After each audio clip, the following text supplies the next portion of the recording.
नमस्कार मित्रों, मैं हूं शिवम सिंह। स्वागत है आपका शिवम एकेडमी के इस ऑनलाइन लर्निंग प्लेटफॉर्म पे। प्यारे मित्रों, साथियों, आज अनुजा आज के इस वीडियो में बात करने वाले हैं गोरखपुर विश्वविद्यालय के कौन से कोर्सेज के बारे में। ध्यान दीजिएगा, बीएससी के बारे में बात करने वाले हैं, बैचलर ऑफ साइंस के बारे में। इसकी कंप्लीट इंफॉर्मेशन देंगे। जैसा कि हमने बीकॉम इंटेंस 2026-27 के लिए पूरा कंप्लीट इंफॉर्मेशन दिया है, वैसे ही आज हम बीएससी के बारे में पूरा इंफॉर्मेशन देने वाले हैं। फॉर्म डेट्स क्या हो सकते हैं, प्रीवियस क्वेश्चन पेपर क्या हो सकता है, फॉर्म की फीस क्या हो सकती है, कट ऑफ क्या हो सकती है, एग्जाम पैटर्न कैसा होता है, बेस्ट बुक क्या हो सकते हैं, ऑफिशियल सिलेबस क्या हो सकता है और एक मास्टर स्टडी क्या हो सकती है। इन तमाम चीजों के बारे में हम आज के इस वीडियो लेक्चर में बात करने वाले हैं। तो सबसे पहले गोरखपुर विश्वविद्यालय का जो अंडर ग्रेजुएट प्रोग्राम है, उस प्रोग्राम में हम बात करने वाले हैं स्पेशली आज बीएससी के बारे में। तो बीएससी ये जो प्रोग्राम है वो कितने ईयर का प्रोग्राम है, तो ध्यान दीजिएगा, गोरखपुर विश्वविद्यालय कई कैटेगरी में अपने प्रोग्राम्स को इंट्रोड्यूस करता है। जैसा कि न्यू एजुकेशन पॉलिसी 2020 में जब आई थी, उस समय के बाद यूनिवर्सिटी ने अपने न्यू एजुकेशन पॉलिसी को अडॉप्ट किया और उसमें से 4 इयर्स के प्रोग्राम में आप देखेंगे तो आपका बीएससी मैथमेटिक्स, किसी को अगर बीएससी मैथमेटिक्स ऑनर्स करना है तो 4 ईयर का प्रोग्राम है। वहीं बीएससी अगर बायो ऑनर्स करना है तो ये 4 ईयर का प्रोग्राम है। वहीं देखें अगर बीएससी होम साइंस करना है तो ये क्या है, 4 इयर्स का प्रोग्राम है। और तमाम ऐसे कोर्सेस हैं जो 4 इयर्स के भी हैं, 3 इयर्स के भी हैं और कुछ कोर्सेस 5 इयर्स के भी हैं और कुछ कोर्सेस 2 ईयर के हैं जो डिप्लोमा कोर्सेस हैं। इन तमाम चीजों के बारे में बात करने वाले हैं। लेकिन जैसा कि हमने पहले ही थंबनेल में बताया था कि हम बीएससी के बारे में बात करने वाले हैं, तो बीएससी जो प्रोग्राम है वो ध्यान दीजिएगा कि 4 ईयर का प्रोग्राम है, न कि 3 इयर्स का। ये 3 इयर्स का प्रोग्राम नहीं है, 4 इयर्स का प्रोग्राम है, आप स्पष्ट कर लीजिएगा। नेक्स्ट ध्यान दीजिए, इंपॉर्टेंट ये है कि एलिजिबिलिटी क्राइटेरिया क्या है, हमारी योग्यता क्या होनी चाहिए। क्या होनी चाहिए? योग्यता। हम जिस कोर्सेस से करने वाले हैं, कौन कौन से ऐसे बच्चे हैं, कौन कौन से ऐसे स्टूडेंट्स हैं जो बीएससी करने के लिए एलिजिबल है।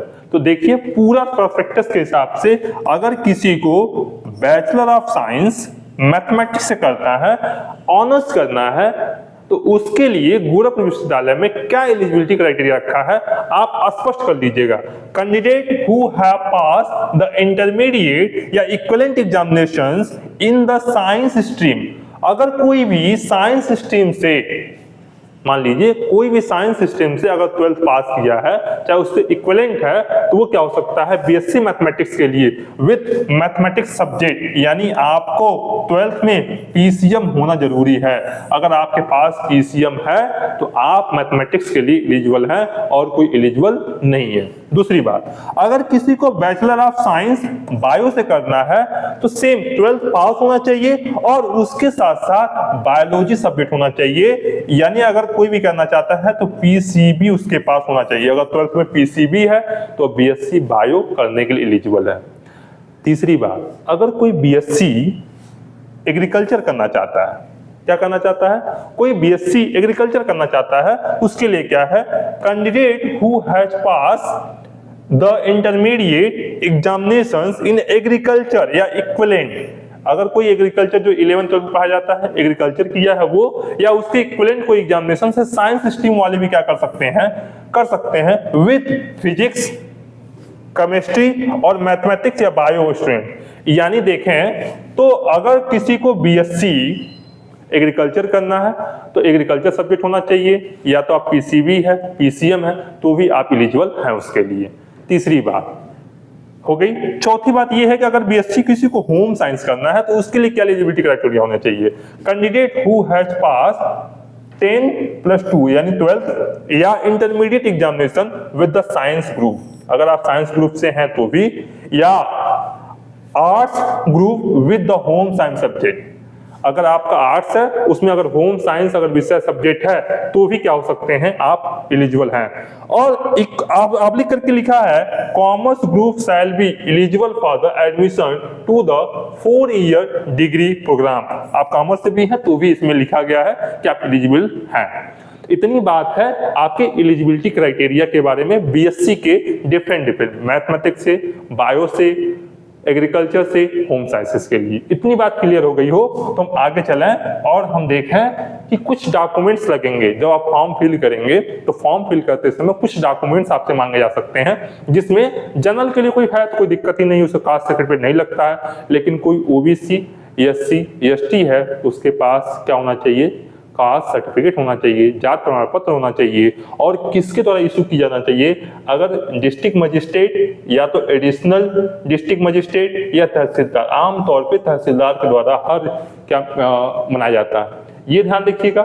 वहीं पे अगर कोई दिव्यांग से है, कोई फ्रीडम फाइटर से है, कोई डिफेंस से है, कोई सर्विसमैन से है, या कोई यूनिवर्सिटी का ही मेंबर है, नॉन टीचिंग टीचिंग स्टाफ का है, तो सारे प्रोग्राम्स के लिए कौन कौन से अथॉरिटी उसको इशू कर सकती है वो सब कुछ लिखा है। जैसे अगर कोई मान लीजिए यूनिवर्सिटी के प्रोफेसर हैं, अगर उनके बच्चों का है तो वहाँ के रजिस्ट्रार से, या नॉन टीचिंग के हैं तो भी उनके रजिस्ट्रार से क्या होना चाहिए, एक सर्टिफिकेट इशू होता है, तो वहाँ पे क्या हो सकते हैं उसको लगा सकते हैं। ये डिफरेंट देख लीजिएगा, स्क्रीनशॉट ले लीजिएगा, हम थोड़ा सा हट जाते हैं तो आपको समझ में आ जाएगा।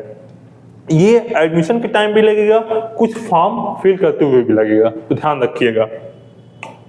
नेक्स्ट, अब फीस, जैसे मान लीजिए हम किसी भी एंट्रेंस एग्जाम में बैठेंगे तो आपको कुछ फीस पे करना पड़ेगा, तभी तो वो यूनिवर्सिटी क्या कर सकता है, आपका एग्जाम कंडक्ट कराएगा। तो उसके लिए क्या फीस रखा गया है, ये इंपॉर्टेंट है। जैसे जनरल ओबीसी के लिए 800 रुपये रखा गया है। किन किन कोर्सेज के लिए ध्यान दीजिएगा, BA, BSc mathematics, BSc bio और बीकॉम के लिए कितना है, 800 रुपया। वहीं एससी और एसटी के लिए 400 रुपया रखा गया है। अगर इन कोर्सेज के अलावा और कोई भी कोर्स करते हैं तो उसके लिए आपको जनरल और ओबीसी के लिए 1200 और एससी और एसटी के लिए कितना, 800 रुपया। जैसे मान लीजिए कि यहाँ पे बीबीए अगर किसी को करना हो तो 1200 रुपया पे करना पड़ेगा। बात क्लियर है? यानी आपको BA, BSc mathematics, BSc bio, अगर बीएससी होम साइंस करना हो या बीएससी एग्रीकल्चर करना हो तो उसके बाद आपको 1200 रुपया देना पड़ेगा। लेकिन मैथमेटिक्स से करना हो, बायो से करना हो तो आपको 800 रुपये पे करना पड़ेगा, जनरल के लिए और ओबीसी के लिए। इतनी बात क्लियर है? नेक्स्ट, हम हमेशा ये बात करते हैं कि कोई भी एग्जाम में बैठने से पहले सबसे जरूरी होता है एग्जाम पैटर्न को समझ लेना। और एग्जाम पैटर्न को समझने के लिए क्या एग्जाम पैटर्न रहा है यहाँ पे देखेंगे तो देखिए, अंडर ग्रेजुएट बीएससी के लिए आमतौर पे आपके जो नंबर ऑफ क्वेश्चन होंगे वो कितने होंगे, आपके 100 क्वेश्चन पूछे जाएंगे। कितने मार्क्स का होगा सर, एक क्वेश्चन 2 मार्क्स का होगा, ये भी ध्यान रखना है। वहीं देखें मैक्सिमम मार्क्स कितना हो सकता है, मान लीजिए कि 200 का है, अगर 100 क्वेश्चन है और एक क्वेश्चन 2 मार्क्स का है, कितना हो सकता है मैक्सिमम मार्क्स, तो 200 यहाँ पे लिखा हुआ है। टाइम कितना मिलेगा आपको, 2 घंटा आराम से मिलेगा पेपर करने के लिए। ठीक है, क्वेश्चन टाइप क्या हो सकता है, क्या सर डिस्क्रिप्टिव होगा या एमसीक्यू होगा, तो एमसीक्यू होगा। और एमसीक्यू का मतलब जो बच्चे भी 12th पास कर रहे हैं उनके लिए एक क्वेश्चन होगा, उसके 4 ऑप्शन दिए होंगे ए बी सी डी ऐसे, और इनमें से एक ऑप्शन क्या होगा, सही होगा, उसको टिक करना होगा, या तो ओएमआर सीट मिलेगी उस पर क्या करना पड़ेगा, फिल करना पड़ेगा। बात क्लियर है? अब बात करते हैं क्वेश्चन का लेवल क्या होगा। यानी क्वेश्चन का लेवल 12th लेवल पे होगा, इंटरमीडिएट, यानी आप जो 12th लेवल पे फिजिक्स, केमिस्ट्री, बायो पढ़ते हैं उसी लेवल का होगा। लेकिन आपको पता है कि 12th लेवल पे कितने लेवल के पूछे जाते हैं। उसके लिए सबसे जरूरी है कि हम बात करते हैं ना कि स्ट्रेटेजी क्या होनी चाहिए, तो अभी बात करेंगे आगे चल के। लैंग्वेज कौन सा होगा सर, हिंदी और इंग्लिश दोनों लैंग्वेज में होंगे। लेकिन एक बात ध्यान देखिए, अगर लैंग्वेज के पेपर पूछे जाते हैं तो हिंदी से तो बस हिंदी में ही होगा, इंग्लिश का होगा तो इंग्लिश में होगा, उसके अलावा और कोई भी टॉपिक पूछा जाता है तो दोनों लैंग्वेज में होगा, हिंदी और इंग्लिश में। नेक्स्ट, क्या सर नेगेटिव मार्किंग है कि नहीं, जैसे बहुत सारे बच्चे आईआईटी देते हैं, नीट देते हैं, तो क्या होता है नेगेटिव मार्किंग होता है। लेकिन गोरखपुर विश्वविद्यालय में नेगेटिव मार्किंग का कोई भी प्रोविजन नहीं है। तो ध्यान देखिएगा, आपको 100 में 100 क्वेश्चन अटेम्प्ट करके आना, कोई दिक्कत नहीं है। दूसरा, मोड ऑफ एग्जामिनेशन क्या होगा, ऑफलाइन एग्जाम होने वाला है, ध्यान सुन लेना, ऑनलाइन नहीं होगा, ऑफलाइन होगा। और ऑफलाइन आपको आना पड़ेगा, एग्जाम देना पड़ेगा और ओएमआर सीट भरनी पड़ेगी। उसके बाद उसका इवैल्यूएशन होगा, कुछ ही समय बाद क्या होता है, इसका रिजल्ट भी डिक्लेयर हो जाता है। नेक्स्ट, जरूरी ये है कि सर क्या क्या पूछा जा सकता है, किन किन पूछा जाता है, किन किन विषयों से पूछा जा सकता है। तो ध्यान दीजिएगा, ऊपर लिखा है मैथमेटिक्स के लिए और नीचे लिखा है बायो के लिए। ध्यान से मेरी बात सुन लीजिएगा। एक तो जनरल साइंस। जनरल साइंस से अगर मैथमेटिक्स से कोई सब सिलेबस के बारे में बात कर रहे हैं, अगर मैथमेटिक्स से हैं तो जनरल साइंस में सब कुछ आ जाता है, ये ध्यान रखिएगा। जनरल साइंस का मतलब फिजिक्स, केमिस्ट्री, बायो, तीनों में से कुछ भी पूछा सकता है और उसके नंबर ऑफ क्वेश्चन कितने होंगे, 10 होंगे, ये ध्यान रखना है। दूसरा मैथमेटिक्स से कितने क्वेश्चन होंगे, 30 क्वेश्चन होंगे। फिजिक्स से कितने क्वेश्चन होंगे, 30 क्वेश्चन होंगे। और केमिस्ट्री कितने क्वेश्चन होंगे, 30 क्वेश्चन होंगे। ये आपका ऑफिशियल सिलेबस में दिया गया है। और टोटल नंबर ऑफ क्वेश्चन कितने होंगे, 100 हो जाएंगे। और एक कितने मार्क्स का था, 2 मार्क्स का, कितना हो जाएगा, 200 मार्क्स का हो जाएगा। दूसरा, अगर कोई बायो से है, सेम जनरल साइंस के 10 क्वेश्चन, जूलॉजी से 30 क्वेश्चन, बॉटनी से कितना हो जाएगा, 30 क्वेश्चन, केमिस्ट्री से कितना हो जाएगा, 30 क्वेश्चन। आपको यहाँ पे फिजिक्स और मैथमेटिक्स से क्वेश्चन नहीं पूछे जाएंगे, लेकिन ध्यान रहे यहाँ पे अगर लिख दिया है जनरल साइंस से तो 10 क्वेश्चन में कहीं ना कहीं डाल देगा, इस बात का ध्यान रखना है। ये सारी चीजें हम अब तक देखे, एलिजिबिलिटी क्राइटेरिया क्या है, सिलेबस क्या है और क्या एग्जाम पैटर्न है, ये तमाम चीजों के बारे में। अब सबसे जरूरी ये होता है कि सर ये फॉर्म कब तक आएगा, फॉर्म कब तक आएगा, आखिर कब तक। तो देखिए फॉर्म आने की जो संभावना है वो अप्रैल में ही है। कब है, अप्रैल में फॉर्म पूरा चांसेस है कि आ जाएगा। मई के लास्ट तक या जून में इसके एग्जामिनेशन कंडक्ट कर लिए जाएंगे, इस बात को ध्यान रखिएगा। तो जैसे ही फॉर्म आएगा मैं अपने चैनल पे तुरंत बता दूंगा कि फॉर्म आ चुके हैं, आप उसको भर लीजिएगा, उसका टेंशन कुछ नहीं लेना है। दूसरी बात यह है कि सर कौन सी बुक्स हम लें, तो हम बता रहे हैं अगर आपको बीएससी करना है तो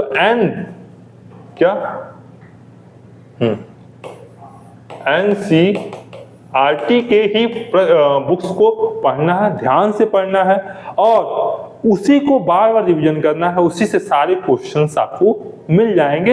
एनसीईआरटी से अच्छा कोई बुक नहीं हो सकता है, इस बात को ध्यान रखिएगा। एनसीईआरटी बुक्स बहुत अच्छे हैं, लेकिन मार्केट से कुछ प्रैक्टिस सेट आप एमसीक्यू ले लीजिएगा, उसको प्रैक्टिस करते रहिएगा, ये सबसे ज्यादा जरूरी है।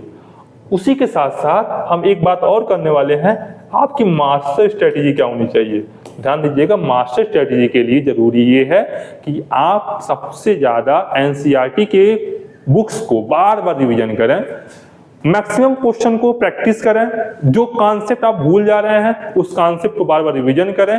टेस्ट देते समय इस बात का ध्यान रखें कि एक डायरी बनाएं और उस डायरी में जब भी कोई टेस्ट लगा रहे हैं, जो प्रश्न छूट जा रहा है या गलत हो जा रहा है उसको नोट करें और नेक्स्ट टेस्ट देने से पहले उस डायरी को ध्यान से पढ़ें और उस कॉन्सेप्ट को फिर रिवीजन करें और उसके बाद क्या करें, फिर से नया टेस्ट लगाएं, आपका मैक्सिमम स्कोर हो पाएगा। कट ऑफ के बारे में अभी बात नहीं करेंगे क्योंकि हम जब तक पेपर नहीं हो जाएगा तब तक हम बात नहीं कर सकते हैं, इसलिए आप हमारे चैनल पर बने रहिए। फिर मिलते हैं एक नई वीडियो में एक नए जोश के साथ। Thank you so much.